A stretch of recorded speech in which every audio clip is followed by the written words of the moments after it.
welcome to Fitness and Food Porn. And before I even talk about food, dieting, training, whatever, I'm going to go straight in with the weigh-in because that practically underpins what I'm going to talk about. So, oh my god, that was embarrassing. Here we go. Come on, baby. Let's have a look what we're looking at. Oh my god.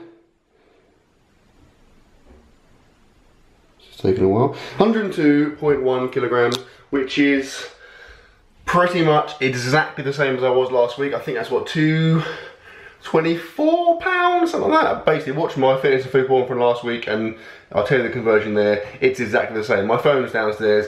I can't bother to go and get it. Ipso facto, I'm not going to convert it.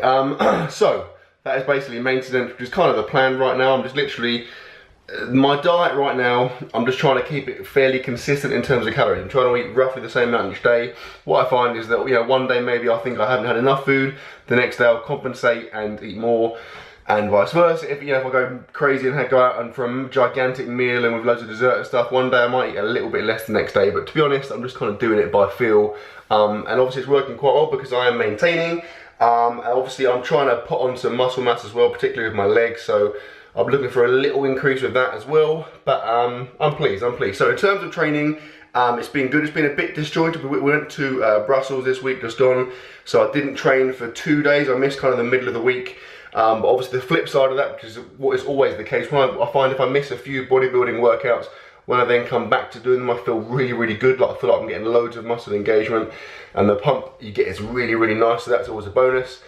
I'm going to show you a legs workout actually in a minute, like a leg hypertrophy workout, because a few of you are asking, because obviously I've incorporated leg hypertrophy stuff now. A few of you have asked me or been asking what I've been doing in that respect. So I'm going to show you in a minute. It's not particularly exciting if I'm honest, but I'm trying to build it up. I don't want to go too crazy and throw in, you know, like 6, 7, 8 exercises, because obviously that would then have a knock-on effect with my squats and deadlifts. And in terms of food, it's been awesome. Obviously being in Brussels, I've always eaten some really, really good stuff. But earlier in the week, I had a pretty incredible few days of kind of, I was eating a lot of sandwiches, a lot of kind of cheese-based sandwiches, which is obviously what you've seen in the intro there.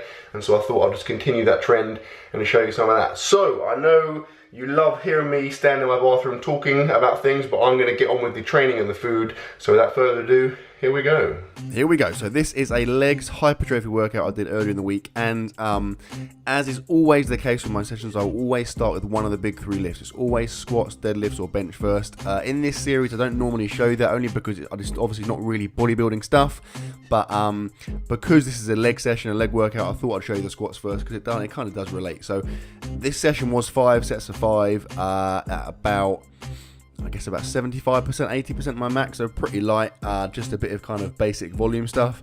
Felt good, no problems there. Then I moved on to my specific hypertrophy stuff. So started doing this for about 3 weeks now, and I'm hoping there's going to be a pretty reasonable carryover. Now, first thing I do is these Nordic curls. I cannot express enough how annoying it was for me to set up that band thing there. So basically, I'm trying to resist it only because at my current strength level now, I can only get about 1/3 of the way down and then I just collapse. So obviously I'm trying to get that real eccentric contraction, and by using a band, it resists it. Obviously it aids you to do that, so it means, as you can see there, I can get about 2/3 of the way down before I just kind of lose the contraction. So the problem I had is that one band was too tight, too short, and so I found 2 bands, kind of wound them together, went around the seat, and I got this elaborate contraption of bands, which eventually is actually very, very effective.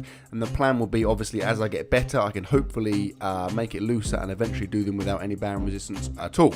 I did 4 sets there from about 10 down to about 6 reps, and the last set was pretty rubbish because I was pretty much just falling on my face. Then I did some leg extensions with a nice intimate kind of voyeur type camera here. Don't really know why I did this. I did 6 sets here.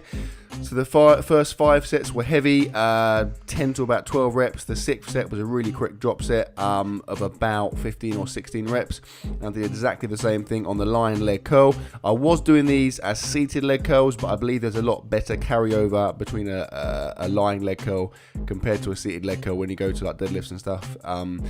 So again, yeah, 5 sets. First 5 sets heavy, last set a really quick drop set of about 15 or 16 reps. The first 5 sets being kind of 10 to 12 reps reps, and I think I should hopefully get a decent amount of leg hypertrophy from doing this workout consistently, and that should in theory equate to eventually more strength with my squat and my deadlift. Right, it's food time. Okay, here we go. This is a double stack of barbecue cheese chicken sandwiches. Have a look at that. So that is the melted cheese. I kind of stopped it a bit early because I find, now I don't know if this is a fact. Is it a fact? If cheese melts loads, does it just disappear? Does it still retain the same amount?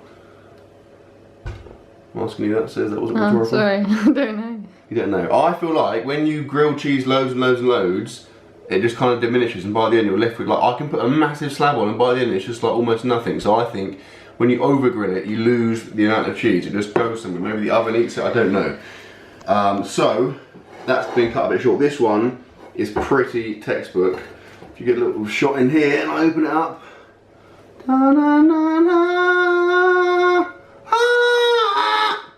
Also I burnt my finger. I don't know if you can see that.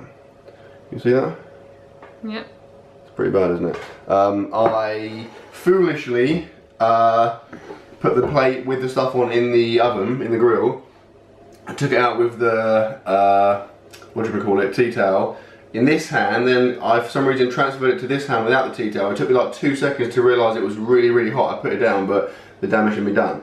And I did that to get footage for you, so you've technically burnt me, so I can actually sue you, so probably keep an eye out for that. Anyway, yeah, I'm very excited. I'm very, very hungry. I've been training. I did a good bench press session, and I'm now going to do a good sandwich session. So I sincerely hope you enjoyed the video, guys. Please like, comment, share, subscribe as always, and I will see you tomorrow.